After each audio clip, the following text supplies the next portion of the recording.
The commission, however, could not ignore the fact that one shot had missed and instead chose to ignore the evidence of the Zapruder film.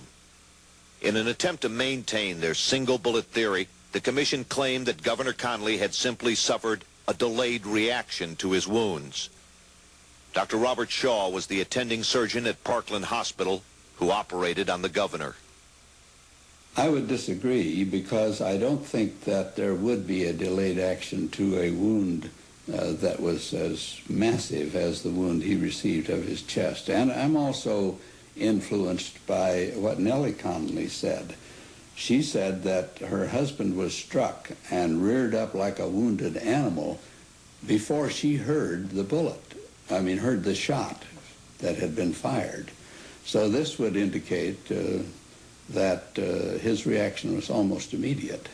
Let me emphasize that there is no conceivable way that a person who is not under the influence of drugs, alcohol, or who is not involved in a kind of a military situation where you have tremendous stress taking over and all kinds of things happening to your endocrine system, there's no way for an individual to sustain 3 holes into, well, actually, 1, 2, 3, 4, 5 holes into and out of the chest, into and out of the wrist, and into the left thigh, and to have major structures damaged in the fashion that I referred to before and still remain alert.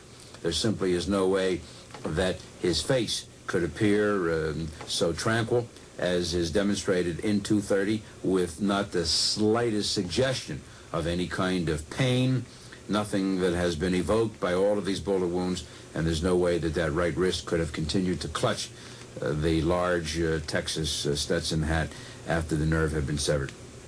In their attempt to somehow explain the governor's reactions, the commission ignored perhaps the most important witness to the events.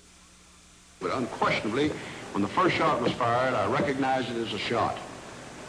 I thought of nothing else but that it was a rifle shot. I turned to my right. I had time to think. I had time to react. And I turned to my right to look back over my right shoulder to see if I could see anything unusual, and particularly to see if I could catch him out of the corner of my eye. Because I immediately thought... Him, you mean the president. The president. Because I immediately thought of an assassination attempt the moment I heard the shot. I didn't see anything except just the general blur of waving, of people moving, but nothing really unusual. I did not see the president out of the corner of my eye, and I was in the process of turning back to look over my left shoulder, and had about come to the point where I was looking straight forward again when I felt the impact of the bullet that hit me. I am convinced beyond any question of a doubt that the first shot that was fired did not hit me. Then I was hit. Despite the insistent testimony of Governor Connally that he was hit by a different shot, the commission clung to their 1-bullet, 2-victim scenario. The critics, however, raised other arguments. One of the major difficulties the Warren Commission had with the implementation of the single bullet theory as sort of a magic solution to the problems of evidence that they were faced with was the fact that Governor Connally and President Kennedy were not properly aligned for the single bullet to inflict all the non-fatal wounds. When you study any frame of the Zapruder film prior to the shooting, you will see that Connally was seated essentially directly in front of Kennedy.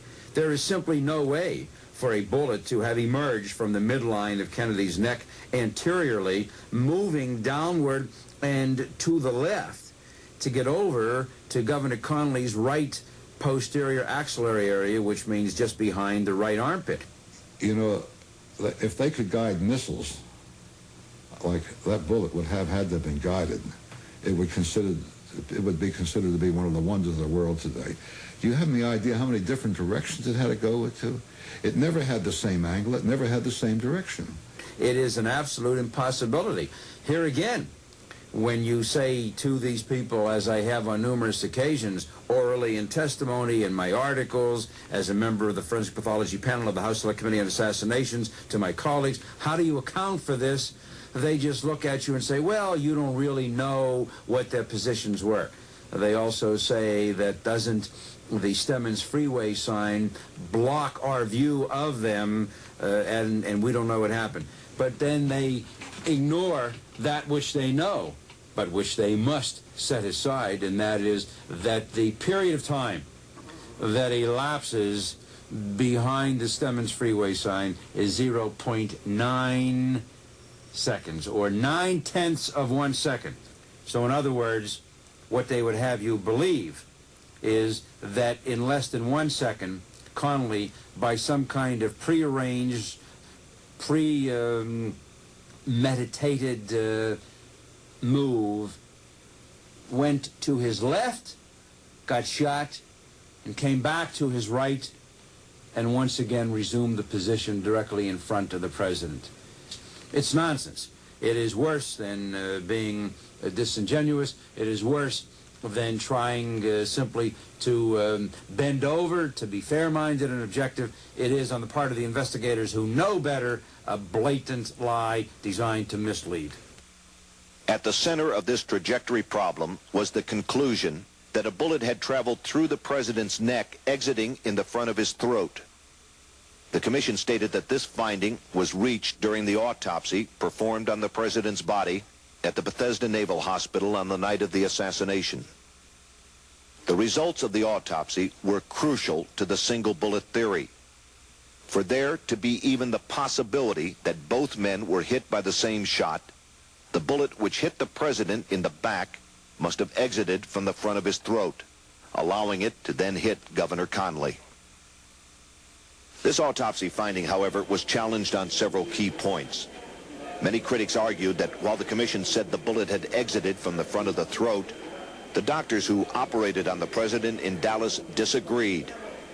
They said that the wound that they saw in the throat was not an exit wound, but an entrance wound. Well, Dallas is a large city, and there are many gunshot wounds that come into Parkland Memorial Hospital on a regular basis. This is a normal sort of life for a hospital in a big city, and especially Texas, where a lot of people carry guns. And when they looked at President Kennedy and his throat, they immediately concurred that he had been hit by a shot fired from the front. The Parkland Hospital doctors held a press conference a few moments after the president was officially pronounced dead.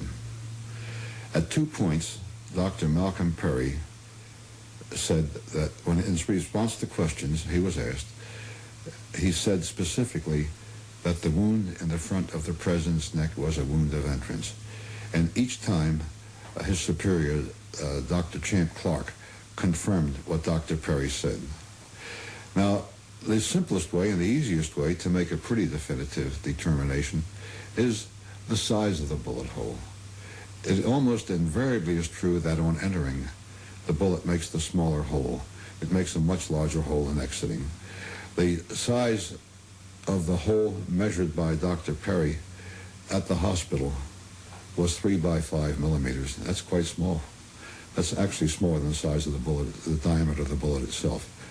The hole in the president's back, according to the measurement made later at the Bethesda Naval Hospital, was almost twice that size. And on this basis alone, you would never expect the wound in the front of the president's neck to be a wound of exit. The Parkland doctor's observation of an entrance wound in the front of the president's neck not only destroyed the single bullet theory, it also placed a gunman in front of the limousine, most likely on this grassy knoll where in fact many witnesses and police believed that the shots came from. But when the Dallas doctors later testified about the wound before the Warren Commission, they had a mysterious change of opinion.